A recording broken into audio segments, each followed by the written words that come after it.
the early Cretaceous, more than 100 million years ago, North America was a very different world. Dense forests stretched across endless floodplains, rivers carved through soft earth, shifting with the seasons. The air was warm, heavy with moisture, and full of life. But in this ancient landscape, something else moved between the trees. Not the fastest, not the most specialized, but one of the most powerful predators of its time, Acrocanthosaurus. Its name means high-spined lizard, a reference to the tall, blade-like spines rising from its backbone. For decades, scientists have studied its remains, trying to understand not just what it looked like, but how it lived, how it hunted, and how it ruled a world long lost to time. What they've uncovered is a predator built for strength, control, and endurance.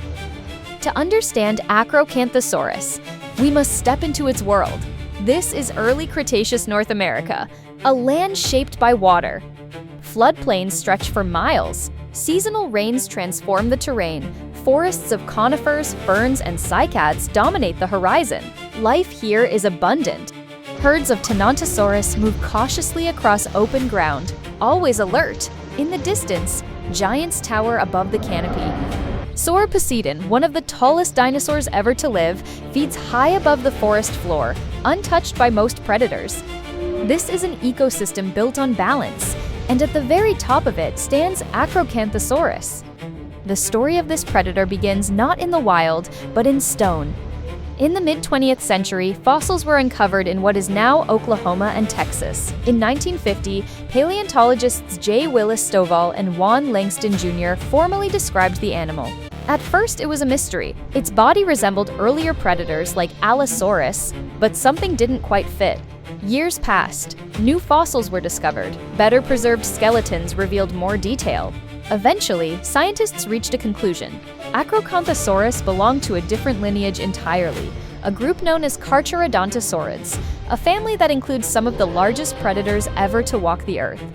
Acrocanthosaurus was massive, up to 12 meters in length, weighing as much as 7 tons. Its body was built for balance. A long, muscular tail stabilized every movement. Powerful hind legs carried its weight across unstable ground. But unlike later giants like Tyrannosaurus rex, its arms were not reduced.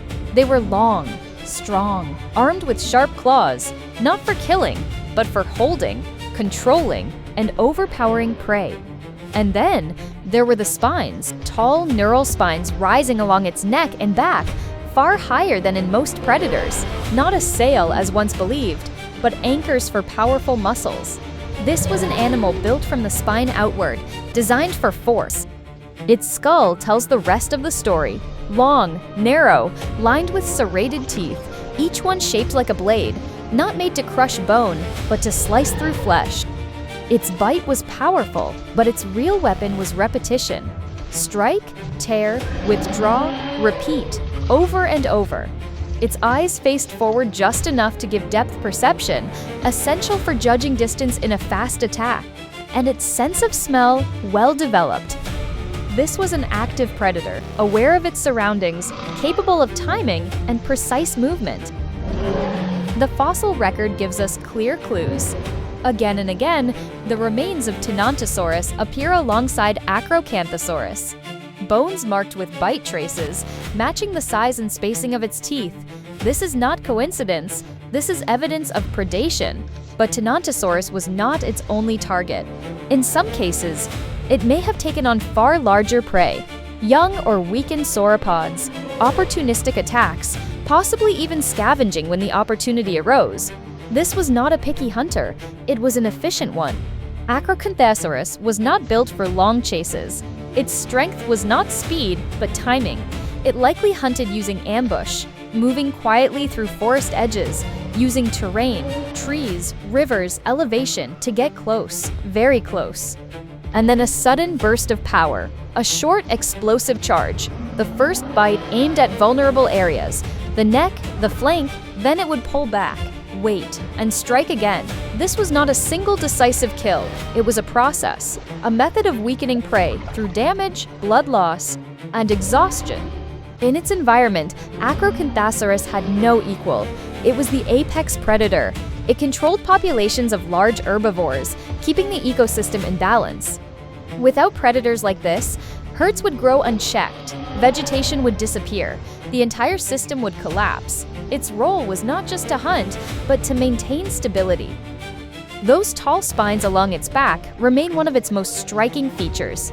Today, scientists largely agree they supported powerful muscles, especially in the neck, helping it deliver strong, controlled bites. But they may have served another purpose too: visual display, a way to appear larger, to signal strength, to communicate dominance. Whatever their full function, they made Acrocanthosaurus unmistakable. Acrocanthosaurus did not vanish overnight. Its disappearance was gradual. As the Cretaceous period progressed, sea levels began to rise, eventually forming the Western Interior Seaway, splitting North America in two. Habitats changed, prey populations shifted, ecosystems transformed, and over time, Acrocanthosaurus disappeared, replaced by new predators better adapted to a changing world. Acrocanthosaurus was not the fastest, not the most specialized, but it didn't need to be. It was powerful, adaptable, perfectly suited to its time, a predator that ruled through strength, precision, and control.